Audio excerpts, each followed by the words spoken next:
Kita kembali beberapa hari sebelum kejadian. Di hari itu pada Oktober 1972 sekumpulan mahasiswa dari kota Montevideo berhasil memenangkan pertandingan rugby. Oleh karena itu mereka pun akan melanjutkan permainan di negara Chili.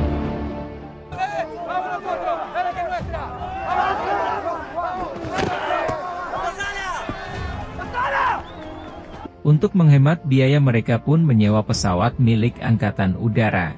Pesawat itu diisi oleh 45 orang. Terdiri dari tim rugby itu sendiri dan staf pelatih beserta beberapa orang tua pemain. Dalam perjalanan dari kota Montevideo menuju Santiago, Chili, mereka harus melewati pegunungan Andes. Di dalam pesawat mereka terlihat sangat bahagia karena ini pertandingan pertama mereka di negara lain.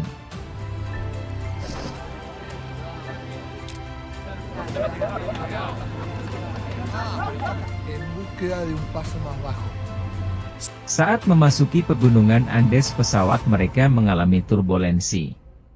Mereka masih terlihat tenang dan menganggap itu hal biasa, tetapi selang beberapa saat kemudian pesawat mereka kembali mengalami goncangan yang cukup kuat.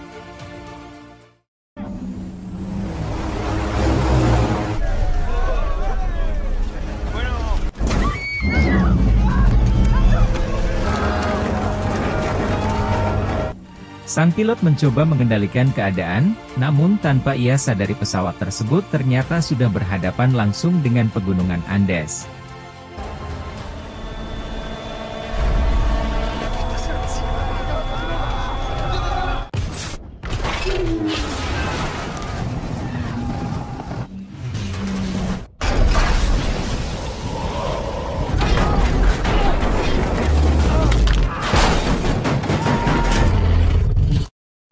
Pesawat itu pun terjatuh setelah menabrak gunung hingga terpisah antara badan dan ekornya.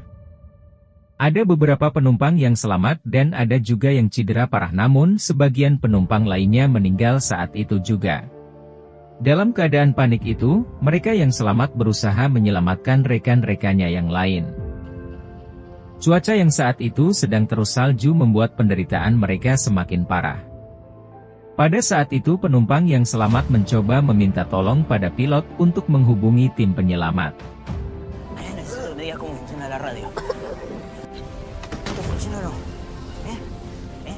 Sayangnya sang pilot tersebut dalam keadaan sekarat dan ia hanya bisa berdoa untuk keselamatan semua penumpangnya.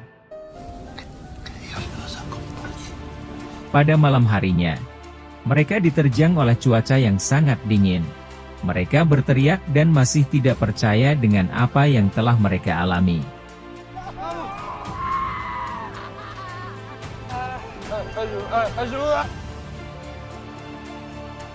Keesokan harinya mereka yang masih bisa bertahan hidup keluar untuk mendapatkan hangatnya cahaya matahari. Mereka yang terdiri dari anggota inti rugby berkumpul dan saling berbincang. Marcelo yang merupakan seorang kapten menginstruksikan pada rekan-rekannya untuk mengeluarkan mayat. Juga mengeluarkan kursi untuk membuat ruang bagi mereka yang selamat. Mereka juga mengeluarkan koper-koper dan memeriksa makanan yang ada di dalamnya, lalu mengumpulkannya dalam satu tempat. Setelah itu mereka mengumpulkan jenazah di luar. Total ada 11 orang yang meninggal pada hari kedua itu. Lalu Marcelo membagi makanan pada setiap orang. Setiap orangnya hanya dapat sepotong kecil guna untuk menghemat makanan.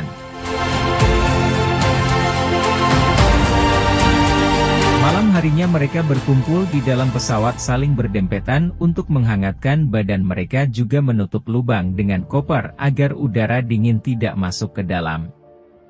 Marcelo lalu memberikan semangat pada teman-temannya. Dia yakin pencarian mereka sudah mulai dilakukan oleh tim SAR. Hari ketiga setelah seorang dari mereka yang bernama Nando tersadar dari pingsannya menanyakan apa yang telah terjadi dengan pesawat mereka. Teman-temannya pun menjelaskan kalau pesawat mereka mengalami kecelakaan, dan mereka telah terperangkap di sana selama 3 hari. Lalu Nando menanyakan gimana ibu dan adik perempuannya. Marcelo mengatakan kalau adik Nando yang bernama Susi berhasil selamat, tapi sekarang ia dalam keadaan lemah sementara sang ibu telah meninggal. ver. Me murió Nando. Sementara itu Vito memanfaatkan sinar matahari untuk membuat air minum dari bongkahan salju. Para anggota lain membuat tanda X di tengah salju agar tim SAR bisa melihat keberadaan mereka. Siangnya terlihat sebuah pesawat dan mereka berusaha memberikan sinyal untuk meminta bantuan.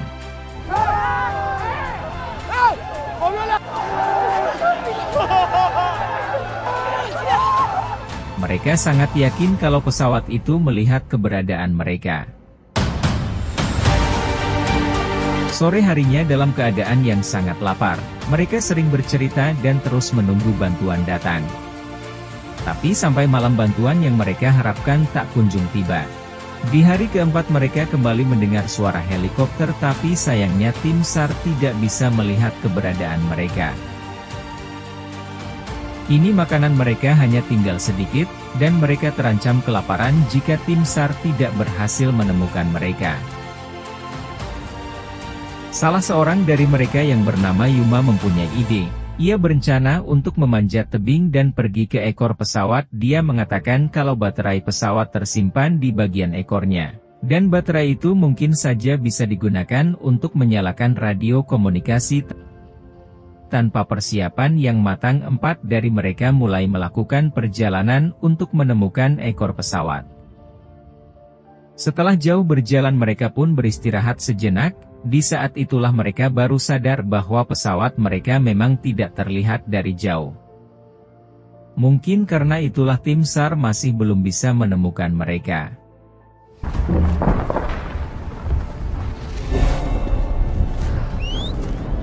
Di saat bersamaan muncul suara gemuruh. Mereka takut akan terjadi longsor yang membuat mereka terpaksa kembali ke bangkai pesawat. Pada hari ke-6 mereka benar-benar kehabisan makanan dan mereka mulai memakan apa saja yang bisa dimakan. Nando berkata pada Vito bahwa mereka tidak akan kelaparan jika mereka memakan daging temannya yang telah meninggal. Ide itu pun menjadi bahasan saat mereka berkumpul. Roberto dan Vito setuju dikarenakan hanya itulah satu-satunya yang bisa dimakan. Sementara Marcelo dan Numa menentang mereka mayat-mayat itu adalah teman mereka sendiri dan tidak mungkin untuk memakannya. Dan kalaupun harus dimakan mereka harus mendapatkan izin dari orang yang bersangkutan.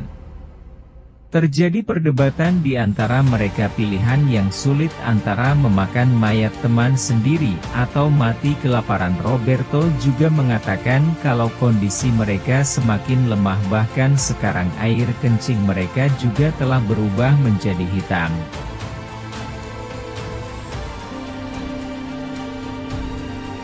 Keesokan harinya yaitu hari ke-8 sebagian dari mereka mulai mengunyah tali sepatu dan tembakau rokok. Susi yang merupakan adik Nando sudah tidak sanggup lagi bertahan dan akhirnya meninggal. Dengan duka yang mendalam Nando lalu menguburkan adiknya di bawah salju, dan sekarang tinggal 27 orang yang masih bertahan. Pada hari ke-9 salju mulai turun dan mereka hanya bisa menunggu di dalam bangkai pesawat. Vito berkata jika ia meninggal nanti maka ia akan merelakan tubuhnya untuk dimakan oleh teman-temannya. Roberto, Nando dan Gustavo dan beberapa orang lainnya juga mengatakan hal yang sama. Si muero les doy permiso para alimentarse de mi cuerpo, si siguen viviendo. Yo también les doy mi permiso. Yo doy mi consentimiento también. Y yo el mío. Selang beberapa saat kemudian beberapa orang keluar dan menyantap daging jenazah itu. Akan tetapi Marcelo dan beberapa lainnya masih tidak mau untuk melakukannya.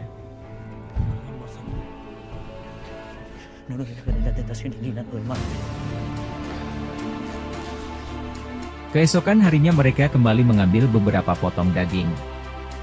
Vito dan 2 rekan lainnya memotong daging itu di tempat yang tak terlihat agar mereka yang memakannya tidak kepikiran dari siapa yang mereka makan. Di siang harinya mereka menemukan koper dan langsung memeriksanya. Di sana mereka menemukan sebuah radio kecil yang telah basah dan berusaha untuk memperbaikinya. Mereka yang sudah mulai segar berusaha menemukan jaringan radio. Sedangkan Marcelo dan Numa yang masih kelaparan hanya duduk lemas di dalam pesawat. Dan di saat bersamaan mereka mendengar teriakan amarah dari luar. Que en 34 accidentes aéreos ocurrientes. Una pausa comercial y volver a empezar la búsqueda del avión uruguayo siniestrado en los... La búsqueda se reiniciará con uno de... Ternyata radio tersebut berfungsi tetapi mereka mendengar berita bahwa pencarian pesawat dari Uruguay mulai dihentikan dan akan dilanjutkan di awal tahun depan jika salju sudah mulai mencair. Hal itu membuat mereka semua frustasi termasuk Marcelo yang selalu optimis. Kini ia telah pasrah dan meminta anggota lainnya untuk mulai makan tapi Numa hanya diam dan tetap teguh dengan pendiriannya. Numa yang masih penasaran dengan ekor pesawat tersebut yang mulai mendaki bersama dua orang lainnya. Setelah jauh berjalan mereka berhasil menemukan potongan pesawat. Di sana mereka mendapati beberapa rekannya telah tewas yang sebelumnya terlempar saat pesawat menabrak gunung.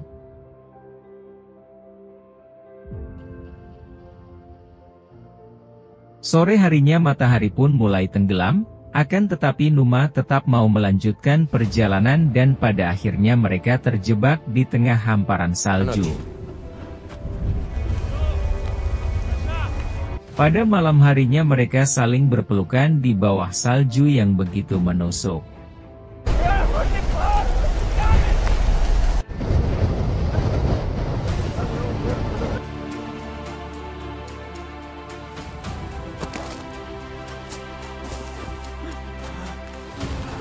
Sebuah keajaiban pun terjadi walaupun telah tertimbun salju mereka bertiga berhasil bertahan.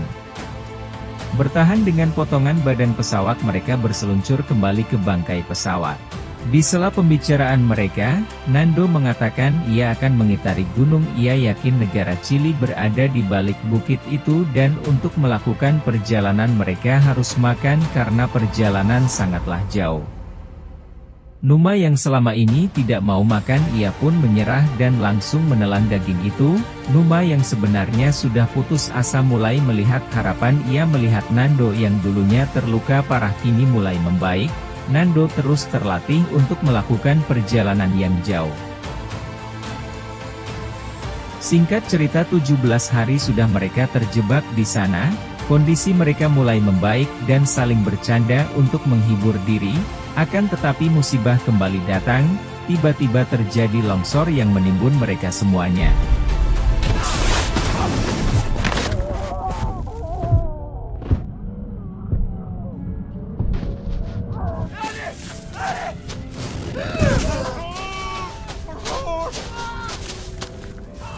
Sebagian bisa keluar dari tumpukan salju dan langsung menolong rekan-rekannya yang masih tertimbun. Beberapa orang berhasil dikeluarkan tetapi sebagian lagi tidak bisa diselamatkan dan meninggal dalam kejadian itu. Di antaranya adalah Marcelo, dan tidak lama kemudian longsor terjadi lagi dan langsung menimbun mereka.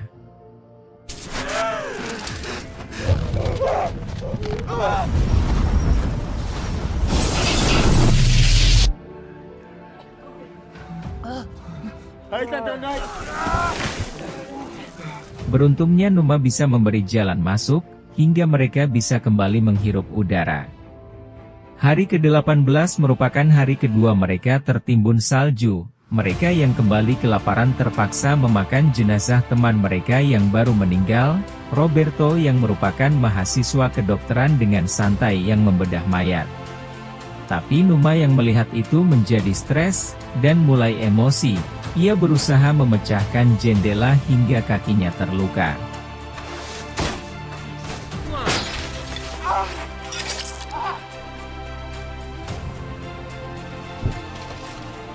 Dua hari kemudian, Numa kembali mencoba membuka jendela, dan ternyata di luar cuaca sudah mulai cerah. Satu persatu dari mereka keluar, dan terlihat senang seakan menemukan hidupnya kembali.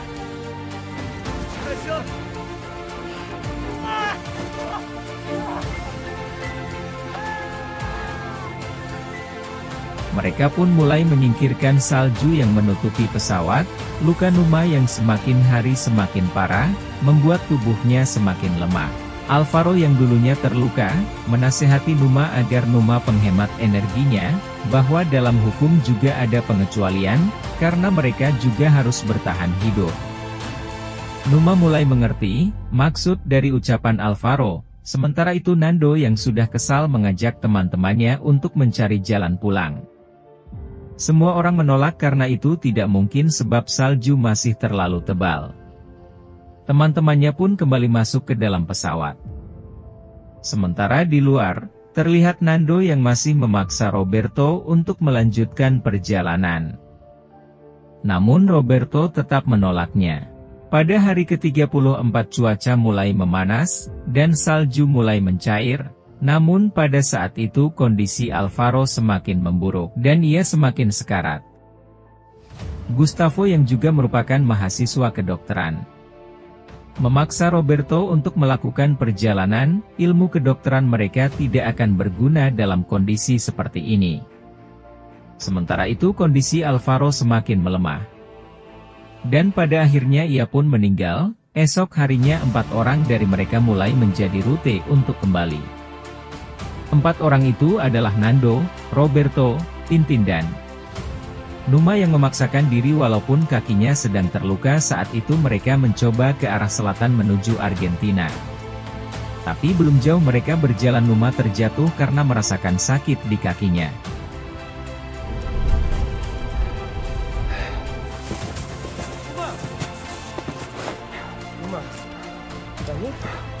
Setelah diperiksa ternyata lukanya mengalami infeksi. Numa kembali ke pesawat sendirian. Sementara yang lainnya terus melanjutkan perjalanan. Sesampainya di pesawat kondisi Numa semakin lemah. Dan ia juga mengalami demam tinggi dan bersamaan salah seorang rekan mereka yang sekarat akhirnya meninggal. Keesokan paginya, Nando dan teman-temannya berhasil kembali ke pesawat mereka membawa kabar bahagia, dan mengatakan telah berhasil menemukan ekor pesawat. Rupanya ekor pesawat itu terlempar jauh ke arah berlawanan. Dan di sana, mereka juga menemukan makanan dan banyak bungkus rokok. Di sana mereka juga menemukan baterai yang mereka cari. Karena baterai itu terlalu berat, mereka memutuskan untuk kembali dan membawa radio ke ekor pesawat. Esok harinya mereka kembali ke ekor pesawat bersama Roy yang merupakan anak elektro. Baterai itu ternyata masih berfungsi dan bisa menyalakan sebuah lampu. Roy lalu menghubungkannya dengan radio yang mereka bawa. Radio itu berhasil menyala namun sinyal komunikasi tidak mereka dapatkan. Hola. Hola. Hola. Sementara itu di bangkai pesawat, mereka yang dulunya merasa jijik untuk memakan mayat, sekarang sudah menjadi hal biasa. Namun saat itu kondisi Numa semakin parah. Dia menolak untuk makan dan merasa bahwa dirinya tidak akan hidup lebih lama lagi. Dan kali ini Numa merasakan takut yang teramat sangat. Sementara itu di ekor pesawat mereka terus mencoba untuk menyalakan radio. Namun setelah lama mencoba usaha mereka tidak membuahkan hasil.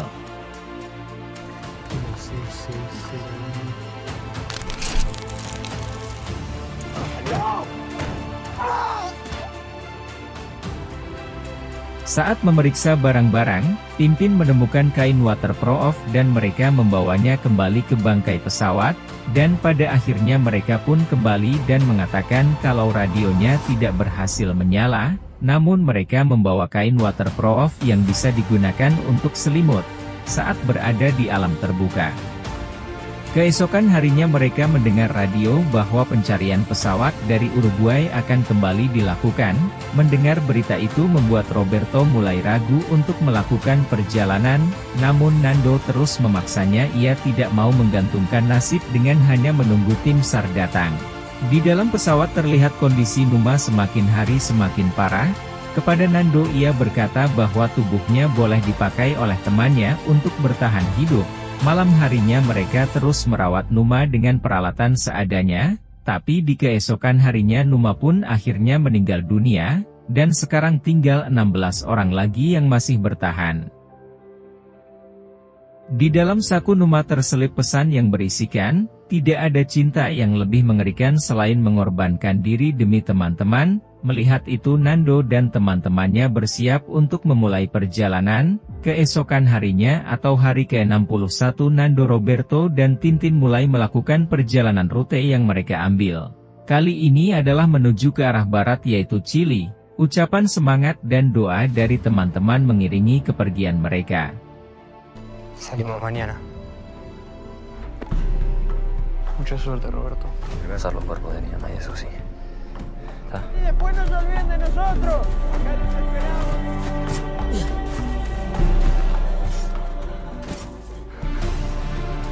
Di hari itu cuaca masih sangat terang, ketiganya mencoba menyusuri pegunungan Andes. Ketika cuaca sudah mulai gelap mereka mencari tempat untuk tidur dengan menggunakan kain waterproof yang sebelumnya mereka bawa. Saat hari mulai terang mereka kembali melakukan pendakian dan begitulah seterusnya hingga sampai di suatu tempat mereka terkejut melihat pemandangan Gunung Andes yang masih luas di depannya. Di sini mereka mulai putus asa antara kembali atau melanjutkan perjalanan. Tapi Nando berpikir lebih baik mati setelah berusaha daripada mati sia-sia. Tanpa melakukan apapun, Nando mendesak Roberto agar lanjut jalan bersamanya. Karena perjalanan akan melebihi seminggu, Tintin pun mengorbankan bekalnya untuk diserahkan kepada Roberto dan Nando. Tintin akan kembali ke badan pesawat. Selama berhari-hari Nando dan Roberto terus menyusuri jalan didukung dengan cuaca yang terang. Perjalanan mereka berjalan dengan lancar hingga pada akhirnya mereka sampai di sebuah lembah. Mereka pun terus menuruni lembah itu hingga sampai di gunung batu yang tidak tertutup oleh salju, yang artinya tinggal sedikit lagi mereka akan berhasil. Keduanya lalu beristirahat sambil memperbaiki sepatu Nando yang telah rusak.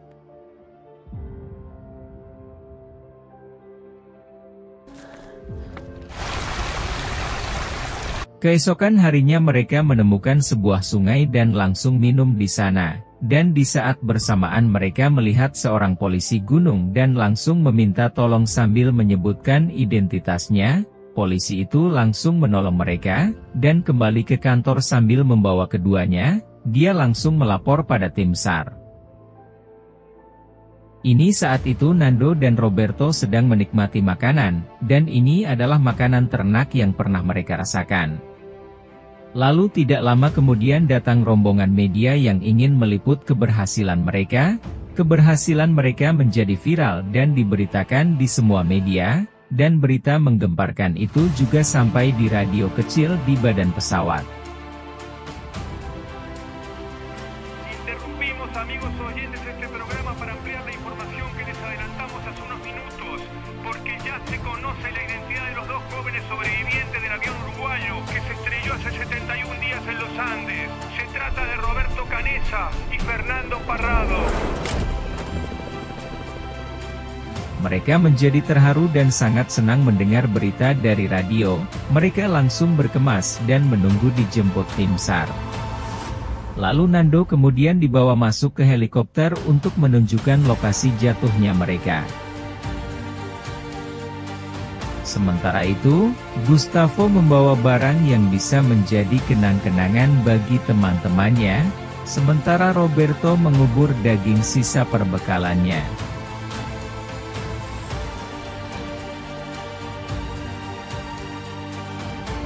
Ketika helikopter penyelamat telah tiba, mereka bersorak-sorai dan bersemangat seakan lupa bahwa badan mereka sudah lemah. Semuanya naik ke atas helikopter untuk kembali ke rumah.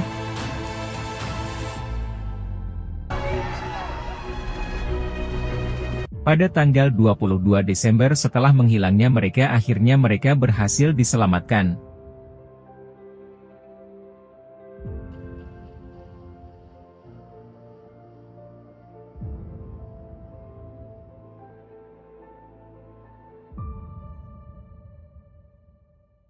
Mereka sudah ditunggu oleh pihak keluarga yang sebelumnya sudah dikasih info oleh pihak aparat. Sebelum dipulangkan ke rumah masing-masing mereka dibawa ke rumah sakit untuk mendapatkan perawatan. Orang-orang tak percaya bahwa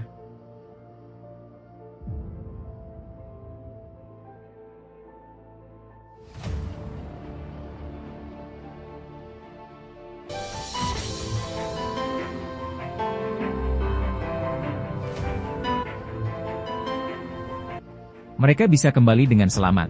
Mereka juga tidak akan melupakan jasa teman-temannya yang telah meninggal yang telah mengorbankan diri agar mereka bisa bertahan hidup, dan cerita pun tamat.